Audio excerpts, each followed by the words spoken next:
Hi everyone, it's Sydney Smith here. Just wanted to take this time to talk about communities. The community I want to talk about is a young professionals networking group that I'm a part of called Pulse.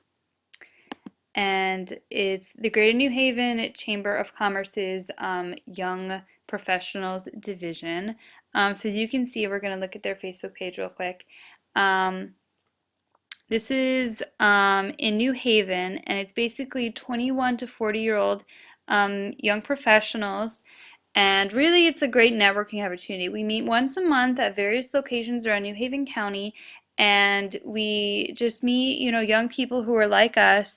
And the description talks about how there's a variety of industries and just different types of work. I've met people who work at Yale. I've met people who work at in the banking industry. I've met people who work in construction. Like it's just a mosh pit of different types of people from different types of backgrounds. You have everyone from people with associate's degrees to bachelor's degrees to master's to PhDs. Like you're kind of dealing with a wide array of people, but one thing we all have in common is we're young professionals who live or work in the greater New Haven area. So it's a really great opportunity to meet people kind of similar to myself and, kind of get out and be a part of my community.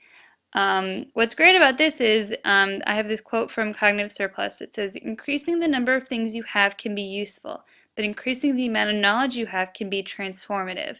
That is what makes the ways the society shares knowledge so critical.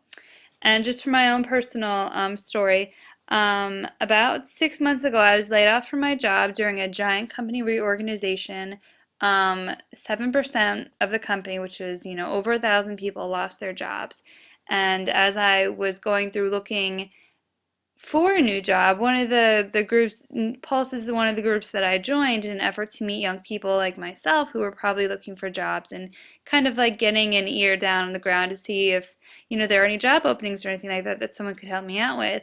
And at my first networking event, I met my current boss.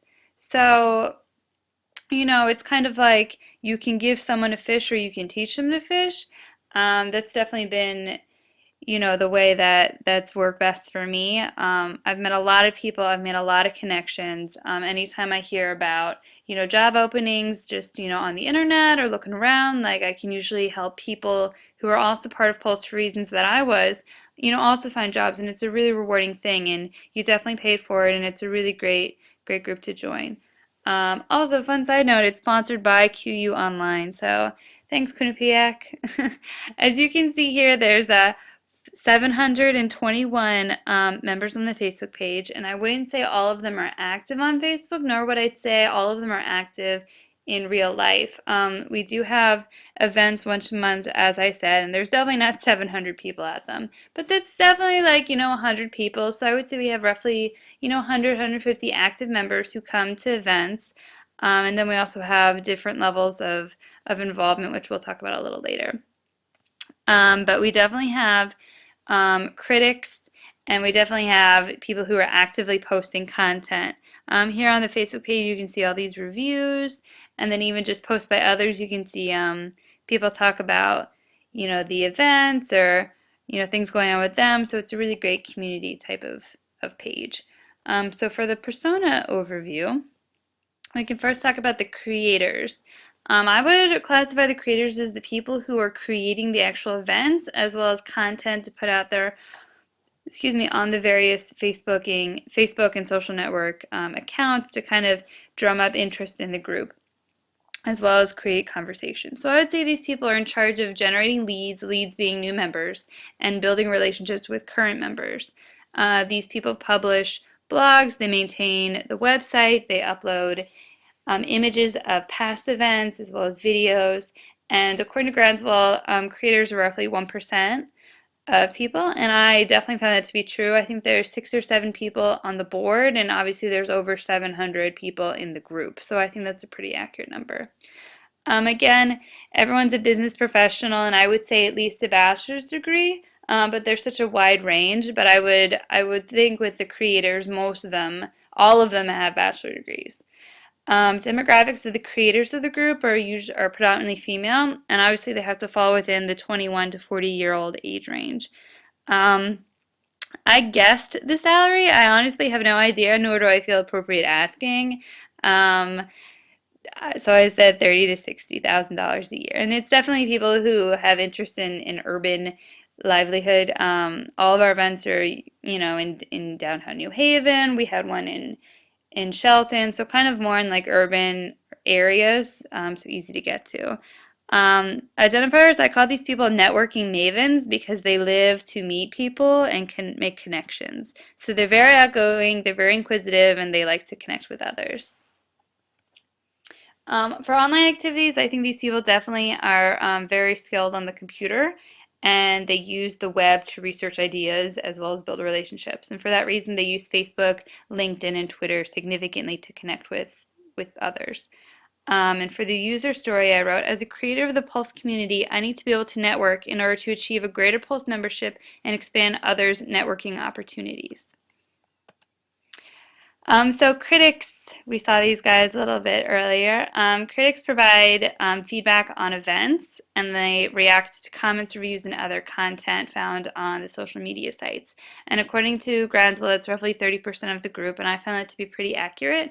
Even if you're just standing at the event and you're talking about it, that's technically you're critiquing the event. So I do think that that is kind of like a common thing to do, like when you're meeting someone and it's kind of like awkward because you're in tight quarters and it's like, oh, are you having a good time? So I thought that number was pretty accurate. Again, these are business professionals who probably have a bachelor's degree. I think a lot of, this little picture I have as representative, it's mostly women, again, in that 21 to 40 age range, and they're urban people. And these are people whom I think whenever I interact with a critic, they definitely have strong opinions and reviews, and they like to let their thoughts and opinions known. Not that that's a bad thing, I'm just, saying as a personality trait, they definitely have strong opinions. Again, these are really like bright people. They use the internet, at intermediate to advanced levels. They use websites that allow them to read other reviews. They probably are very thoughtful purchasers. And again, they use Facebook, Twitter, and LinkedIn to connect with people. And as a user story I wrote, as a critic of the Pulse community, I need to be able to voice my opinions in order to achieve a better networking events. So really they're kind of using their opinions to make the events better down the line. So the more opinions you have, the more feedback you're given, the more you can kind of tailor events to your actual community members. And then finally, I want to talk about spectators. Spectators are kind of passive users of the group, so they might read all the content posted on the group, or they attend events, but they're kind of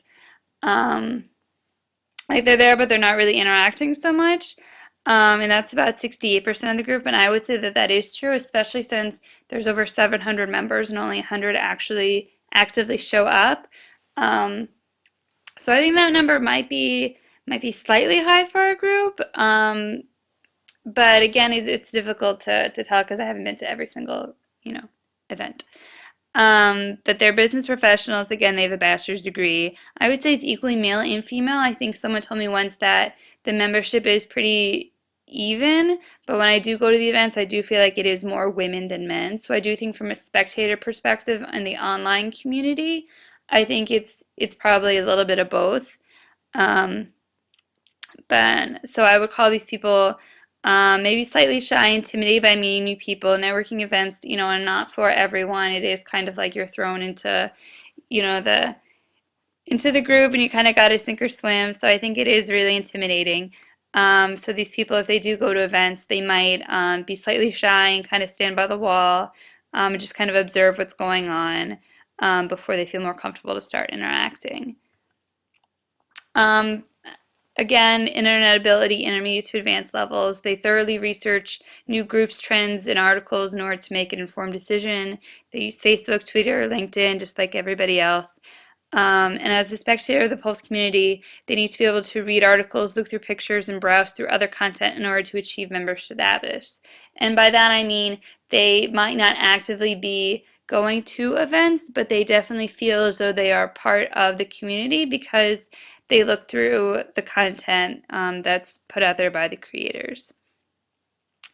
So that's my spiel on my community. Can't wait to hear what you guys have to say and see all your other responses. Thanks.